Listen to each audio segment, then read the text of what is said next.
సాయి శివాని భక్తి పాటలు. సాయి శివాని భక్తి పాటలు. Please like, share, comment, subscribe to my channel. Om Shri మహాగణాధిపతయే నమః. ఓం శ్రీ గురుభ్యో నమః. ఓం నమః శివాయ. ఓం నమో వెంకటేశాయ. ఏకాదశి మహత్యం గురించి తెలుసుకుంటున్నాం కదండి. చాలా రోజులైంది గ్యాప్ వచ్చేసి. 45వ భాగంలో ఇప్పుడు ఉన్నాం మనం. 44వ భాగంలో జరిగింది ఏంటి అంటే, రుక్మాంగదుడు ఏకాదశి వ్రతం చేస్తూ రాజ్యపాలన మంచిగా చేస్తూ ఉంటాడు కదా.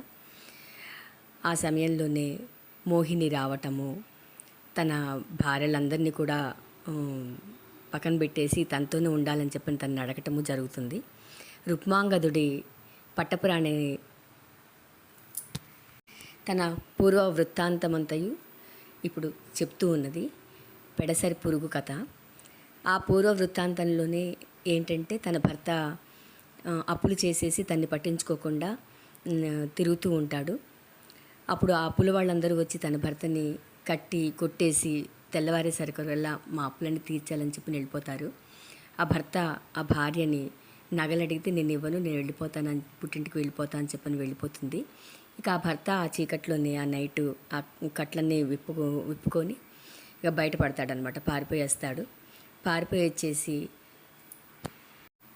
పట్టణాలు, పల్లెలు, కొండలు, కోనలన్నీ దాటి వెళ్ళి ఒక సముద్రం చేరుకుంటాడు. అక్కడ రత్నాల వర్తకుల ఓడ ఒకటి ఉంటే ఆ వర్తకులను ప్రార్థించి ఆయన వాళ్ళ అనుమతితో ఓడెక్కుతాడు. ఆ సముద్రంలో ఆ ఓడ వెళ్తూ ఉంటే ఒక కొండ పక్కకి చేరేసరికి ఒక పెద్ద గాలి వీచి ఆ ఉన్నవారికి ఆ గుండె దడ పుట్టించింది. వారెట్లా అతి ప్రయాసతో ఆ ఓడని లాస్ట్కి కొండ ఒడ్డుకి చేర్పించేసి లంగర్ దించి బతుకు జీవుడా అని చెప్పి అనుకొని బయటపడతారు. ఆ రాత్రికి కూడా వాళ్ళందరికీ కూడా కాళరాత్రి వచ్చి భయపడుతూ ఉంటే వాళ్ళకి ఆ భయం ఇస్తున్నట్టుగా చంద్రుడు ఉదయిస్తాడనమాట. ఇక ఈరోజు 45వ భాగాన్ని తెలుసుకుందాం.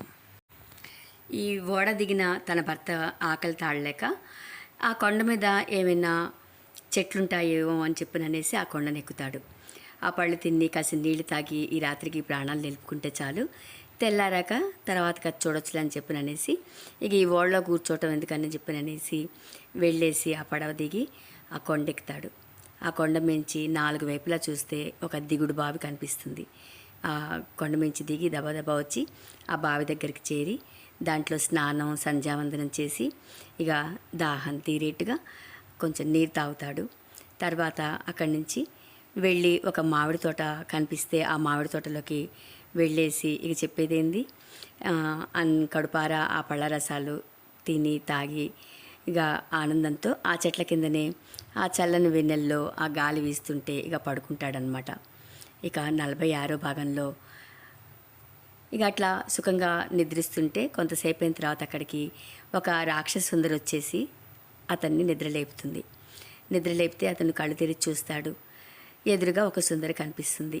మన్మథ దీపమా, రతి చేతిలోని చిలక, రతనపు బొమ్మ, మెరుప, నవచంద్రరేఖ, వసంతుడు పెంచిన పూతీగా, జయంతిని పట్టపుటేనుగా అన్నట్లు ఆ మోహనాంగి ఆమెను చూసి ఆశ్చర్యపడి అడిగాడు, కోమలి, ఎవరు నువ్వు?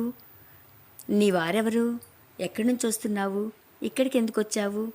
వివరంగా చెప్పంటూ ప్రశ్నలు వేస్తాడనమాట. అవన్నీ ఆమె చల్లకొచ్చి ముంతదాల్చడం ఎందుకు? ఈ కొండ మీదనే తారకుడనే రాక్షసుడు ఒకడు ఉంటున్నాడు.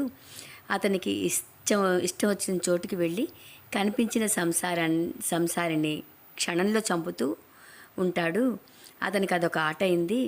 నేను అతనికి భార్యని, నా పేరు సుకేసి అంటారు. నేను జాతికి రాక్షసునే కానీ నా భర్త చేస్తున్న పని మంచిది కాదని మంచిగా కాస్త పెళుసుగా కూడా చెప్తూ ఉంటాను. అయినా కూడా నా మాట పెడచెవని పెట్టి జీవహింస చేస్తూనే ఉన్నాడు నా భర్త. ఇంట భోజనం వగైరా అతనికి నచ్చేట్టు చేస్తున్నా కూడా చచ్చేట్టు నన్ను కూడా కొడుతూ తిడుతూ ఉంటాడు. చివరకు ఇలా వచ్చేసాను. నాకు కామరూప విద్య తెలుసు. ఇప్పుడు ఒకటి ముఖ్యమైనది చెప్తాను విను.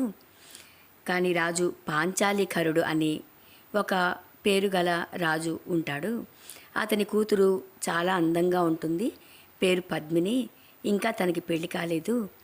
ఆ కన్యని నా భర్త నిన్న సంధ్యా సమయంలో తను నిద్రపోతుండగా ఆ పానుతోనే తీసుకొచ్చేసి మా నివాసానికి పక్కనే ఉన్న తోటలో చదునైన చోట ఉంచాడు. తన అందచందాలకు మురిసి నన్ను పొమ్మని తోలునాడాడు. సరే, నీ పని తనే పట్టిస్తుందిలే అని చెప్పి అనుకొని ఇక భర్త ధరించే విల్లు బాణాలు కాజేసి తీసుకొచ్చాను. ఇవిగా చూడు, వీటిని ఉపయోగించి ఆ నీచుడిని హతమార్చావా, నిన్ను చేపడతాను, కామరూపనే సుఖపడేట్టు చేస్తానని ఆ బాణాలు ఆ విల్లు అతని ముందు పెడుతుంది. అవి చూసినా అంతా బాగానే ఉంది కానీ సుందరి, ఆడవాళ్ళని నమ్మినవాడు గాడిద అని పెద్దలంటారు.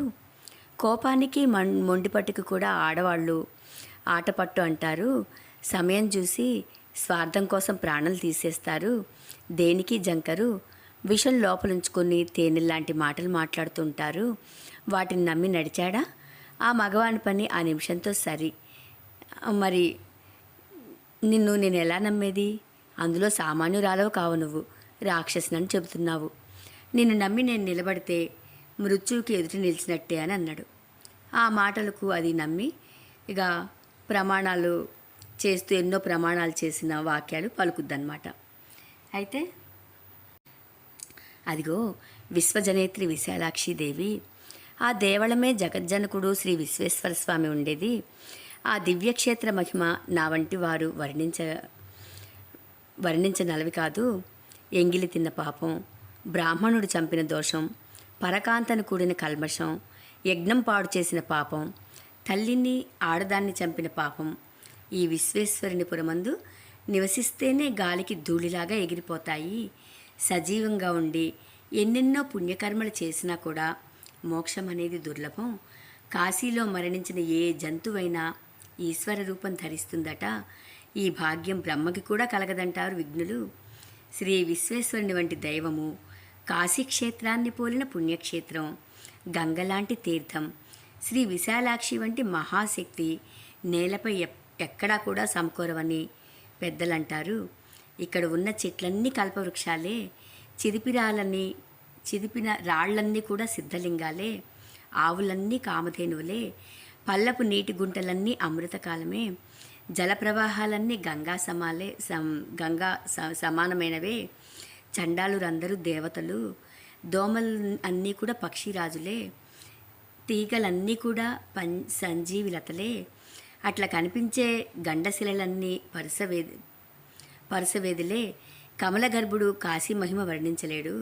కాశీ స్మరణ, కాశీ దర్శనం, కాశీ నివాసం, కాళియందు మరణం శివరూపప్రదం అంటారు అని కాశీ ప్రభావం చెప్పి సుకేసి నా భర్తను పద్మిని గంగాధరికి తీసుకెళ్ళి స్నానం చేద్దామంది.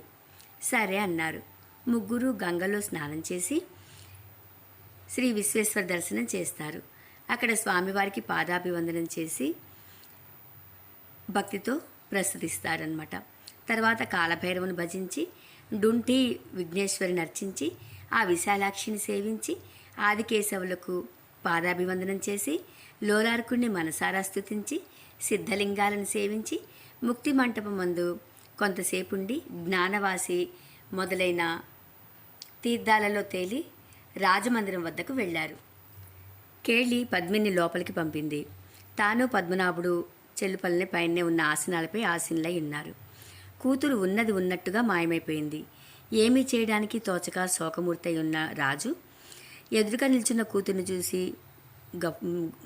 గబాలను లేచి, తల్లి వచ్చావా అని గాఢంగా కౌగిలించుకొని ఆనందాశ్చర్యాలతో అలుకుపోయాడు. పక్కనే కూర్చుండబెట్టుకొని ఏం జరిగింది, ఎక్కడికి వెళ్ళావు, ఎలా వచ్చావని ఆత్రంగా అడిగాను. ఏ ప్రమాదము జరగలేదు, నా ప్రాణదాతలు ద్వారం ప్రక్కన ఉన్నారని తండ్రిని పద్మిని వెలుపలికి తీసుకువెళ్ళి సుకేసిని పద్మనాభుణ్ణి చూపించింది. రాజుగారికి స్వాగతం చెప్పి రండని ముగ్గురిని భార్య ఉన్న మేడకి తీసుకుని వెళ్ళాడు. అక్కడ రాణి కూతురు కోసం బెంగ పెట్టుకొని బల్లిలాగా పానుపు నంటి పెట్టుకొని ఉంటుందన్నమాట. భర్తని కూతుర్ని చూసి గబాలం లేచొచ్చి అలాగే చేరదీసుకుని కూతుర్ని కౌగిలించుకుంది. బ్రతికి ఉన్నావా చిట్టి తల్లి, ఎంత పుణ్యం చేశానో, చల్లగా వచ్చి నా కళ్ళ పడ్డావు. ఆ వెనుక ఉన్నవారెవరు, ఏం జరిగింది అంటూ ప్రశ్నల వర్షం కురిపిస్తుంది. అమ్మా కంగారు పడకు, వారే నన్ను బ్రతికించి ఇక్కడకు సుఖంగా తీసుకొచ్చిన పుణ్యమూర్తులు అని సుకేసి పద్మనాభులను లోనకి రమ్మని ఆసనాలు చూపించింది పద్మిని. ఇద్దరు కూర్చున్నారు. తర్వాత పద్మిని తనని ఎత్తుకుపోయింది మొదలు తిరిగి వచ్చిన దాకా జరిగిన కథంతా చెప్తుందనమాట. అదంతా విన్న రాజదంపతులు సుకేసి పద్మనాభులను ఎంతో అభినందిస్తారు. ఇద్దరికి రత్నభూషణాలు, అమూల్యమైన వస్త్రాలను బహూకరిస్తారు. తర్వాత రాజిట్లా అంటారు, బ్రాహ్మణోత్తమ, మా చిన్నారి పద్మినికై మేం పడుతున్న బాధ మేము నమ్మిన దేవుళ్ళు శ్రీ విశాలాక్షి విశ్వేశ్వరులకే ఎరుక. ఉన్నట్టుండి చప్పున మాయమైపోయింది. ఏమనుకోవాలి? ఆ జగజ్జననీ జనకులే మీ రూపాలతో కాపాడి కసికందకుండా తీసుకొచ్చి మాకు అప్పగించారని అనుకుంటున్నామంటూ ఆ రాజు వాళ్ళకి ధన్యవాదాలు తెలుపుకుంటాడు. ఓం నమో వెంకటేశాయ, ఓం నమ శివాయ. 49వ భాగంలో రేపు ఏం జరుగుతుందో తెలుసుకుందాము.